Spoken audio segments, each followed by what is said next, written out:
on this dreary day. This seems like such a long gospel, but it's extremely apropos. There's something entrancing about the number 4. Remember I said that. Jesus is now, according to the gospel writer John, coming to the end of his ministry. And his reversion back to Judea concerns his disciples because they're afraid for him. He has been threatened. And so they had left the area of Jerusalem, and now they go to this little town Bethany, not too far from there, not to be confused with the other Bethany. And that's entrancing. What's he doing? He finds out in the midst of this that his close friend Lazarus is dead. And he says, okay, we'll go later. That may find you wondering why. But he gives you the answer. God's glory is going to be shown. Again, his disciples are saying, Master, why are you going? You're going to go right back in the midst of it. He says, I have to go, because Lazarus is asleep. But they didn't understand what he meant. So he tells them out. What he meant was, Jesus, in his words, that he was going to raise him up. But they didn't gather what he was trying to tell them. What's happening here? Some very simple things.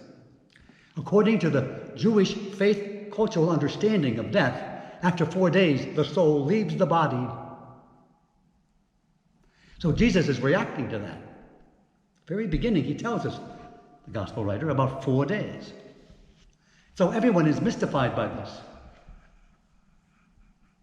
His friends want him to stay away from Jerusalem and stay away from the area so close to him. His enemies are after him. What does that mean? It means that in the midst of all of this, God's glory is going to be shown. Why? Because God's in charge, not his friends and not his enemies. In God's good time, all will be accomplished. And that's the power that we find in John the Gospel writer. Jesus is truly the revealer. Last week we heard about sending someone. The word send in that language at that time had a meaning to do with the light. Send you to the light. Jesus is the light, and he's revealing the power of God. And alas, he calls out Lazarus, and a dead man rises. For we who believe, in the midst of every crisis, as we face now, there is always that moment of resurrection. That resurrection may mirror in some shady and shadowy way the resurrection that we all really seek for the trueness of life. And so now we come to our Lord, much as Martha and Mary did, in the midst of uncertainty, but in the midst of amazing hope. There is hope here. We are a viable people.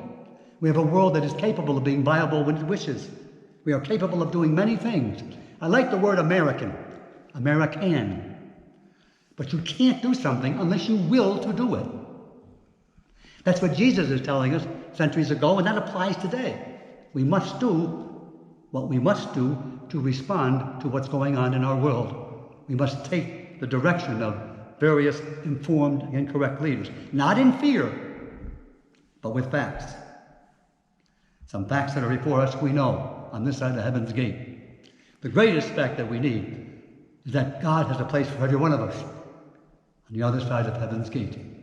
God bless you all.